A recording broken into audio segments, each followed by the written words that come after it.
Welcome to the J.D. Levy & Associates Calibration Point Podcast. Our podcasts are designed to bring a conversational exploration of key topics that we believe will provide value and insight to those serving in the nonprofit sector. We will highlight new developments in the field, latest research, and things we're learning from our own clients that we can share.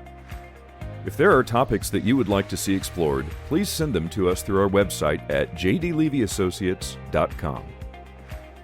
Thank you, everybody, for tuning in to our Calibration Point podcast today. I'm very excited to have Ryan Kitchell with us, who brings just a really unique background from entrepreneur to financials to analyst, just an amazing kind of tapestry that we get to learn from today. And Ryan, one, thank you for being with us today.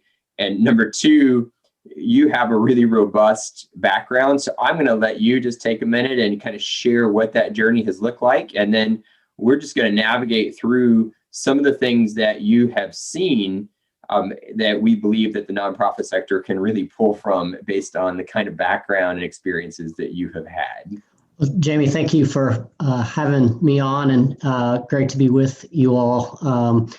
My background's eclectic. I can't say at the front end of it, any of it was my planning, but after a great education at Indiana University, I spent 3 years doing investment banking in Chicago and New York, spent some time at Eli Lilly in financial roles, then joined Mitch Daniels and the Indiana state government for 6 years, most of which I was the CFO for the state, and then have just left IU Health, where I spent 10 years, again, largely running the business functions there, finance, IT, marketing, et cetera. Currently serving on 4 corporate boards, 5 not-for-profit boards, and doing some personal investing and mentoring. Yeah, wow. As I mentioned, and just so everybody who's listening, we are going to schedule a future session where we can talk about some of the nuances of corporate boards and nonprofit boards, which I think will be a lot of fun. And Ryan will get to explore that with us. Ryan, I think to start out, what is really intriguing to me about your, again, the tapestry and, as you mentioned, eclectic background that you bring is it ranges the spectrum. And I want to hone in, we're in an interesting time in the nonprofit sector right now that fatigue is high and revenues are up in the sector, but they look very different just by how donor cycles are playing out, contracts, grants, et cetera. And so there's a lot of uncertainty in how nonprofit organizations budget through this because we're still dealing with so many unknowns in the sector. And, one of the things that we do in the nonprofit sector, and I'm going to generalize here, but when we think budgeting, a lot of times it doesn't get the prioritization that it really should. But we also have a tendency in the nonprofit sector, and fortunately we're combating this tendency, and that is to try to starve the infrastructure and the heart of the organization and yet grow it. We are slowly coming out of that. And the other is that budgeting becomes a really unidimensional process where we just get stuck in very defined swim lanes. With your experience, both in the for-profit, nonprofit sector, and just the creativeness that you bring, obviously you've seen why that doesn't work. When you think about budgeting as a process, when you think about fiscal management for an organization, whether it's multi-billion-dollar organizations like you've managed or smaller organizations that you're serving as a nonprofit board member from, are there a couple of things that have stuck out to you that you're like, okay, if you're going to approach this, here are some real things that need to be on the table to think about wise fiduciary planning in a nonprofit organization? Yeah, so I'm not sure I've got any unique insights here. It's obviously been a really trying time for everybody, particularly over the last 18 months or so. But, a few things maybe that I have seen that I've kind of made note of, one, as I've given, some leadership talks and talked to other leaders, I think we all need to get comfortable being uncomfortable. Feels like uncertainty is is high and rising, and obviously, few if anybody predicting what the last 18 months has looked like, and hard to know what the next 18 months look like. And so Right. operating without perfect information is just part of the job these days. And it's certainly been a growth area for me just to be comfortable making decisions without perfect information.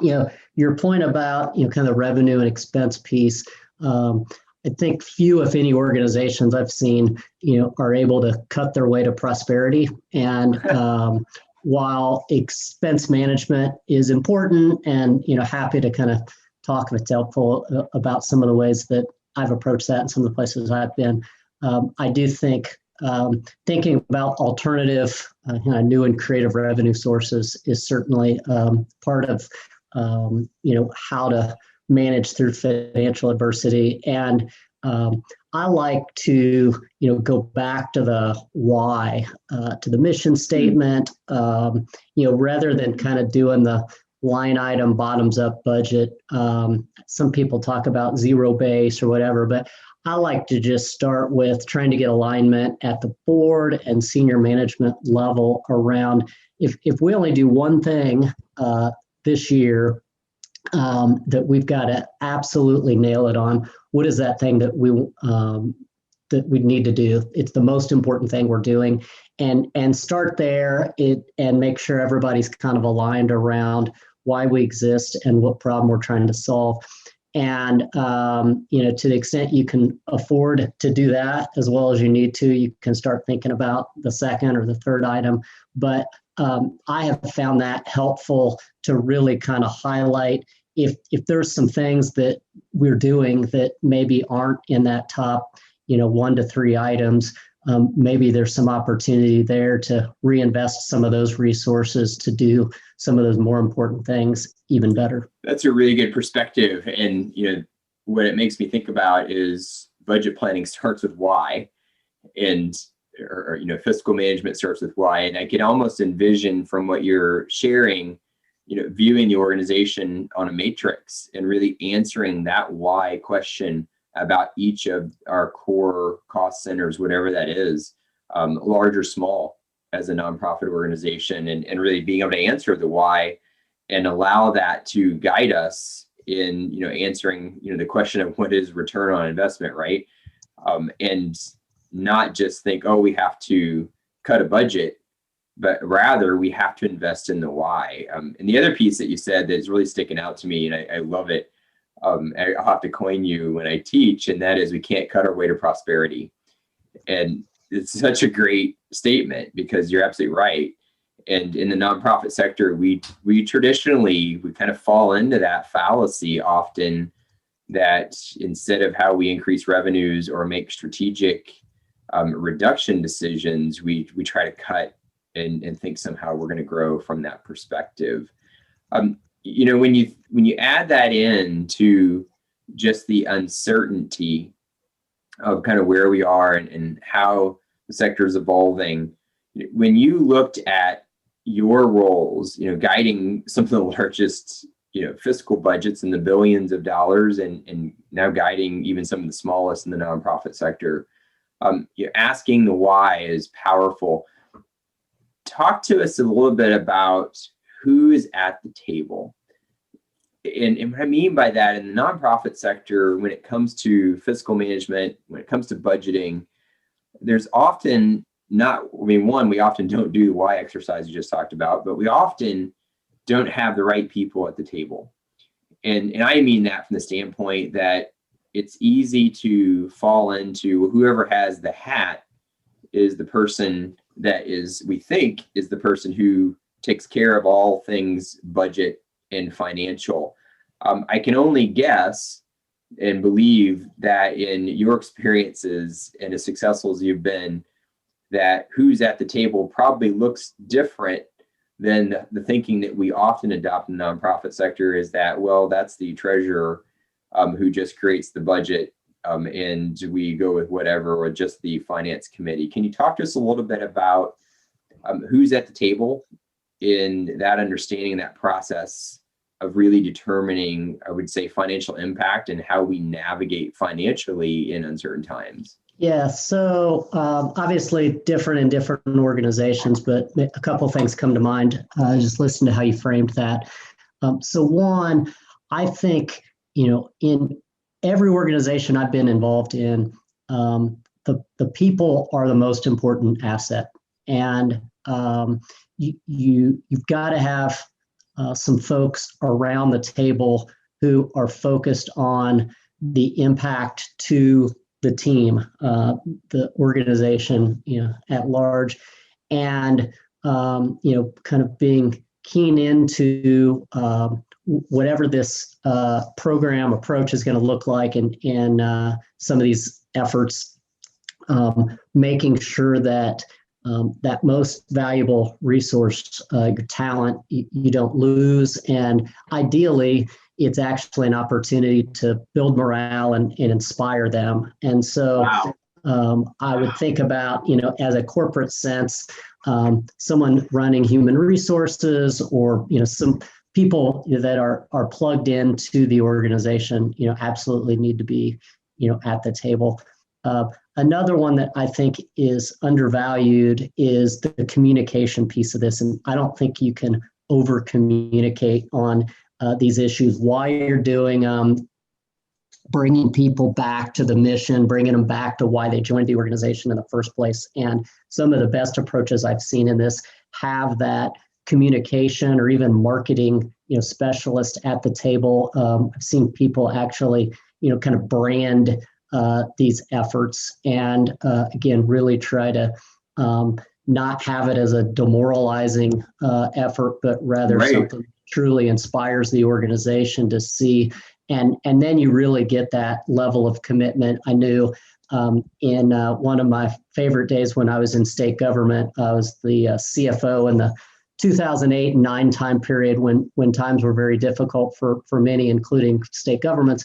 And I knew we had kind of captured the heart of the organization when I got a email from somebody kind of deep within the Department of Revenue who had accumulated thousands of paper clips from everyone sending their returns into state government. And she had realized that there were other parts of state government that were buying paper clips from Office Max or whatever else, and said, wow, maybe we could do this. And, it wasn't something that was going to, balance the budget based on that one effort, but I knew we had the hearts of folks, and they knew why, and everyone was trying to figure out what they could do to be helpful and make sure we had the resources to keep doing what was most important that at that time state government was delivering. And so in addition to the financial folks, obviously the leader of the organization,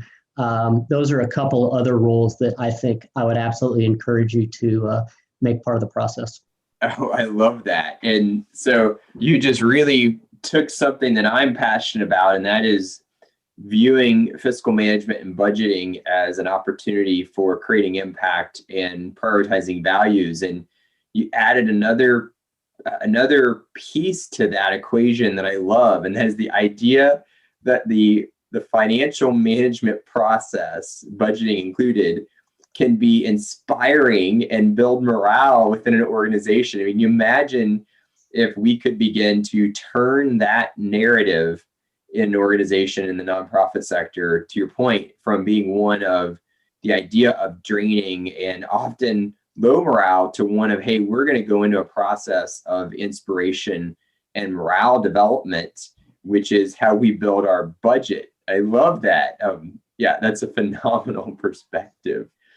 Let me ask you one follow-up question, and we got a couple minutes left. But it comes to mind, and I experience this a lot, and that is that on nonprofit boards, often the individual or individuals who are in the fiduciary hats, CPA, investor, auditor, whatever that role might be, often are the most polarizing personalities, because on the board, that is the one role that someone actually has a really disciplined educational and experiential context to.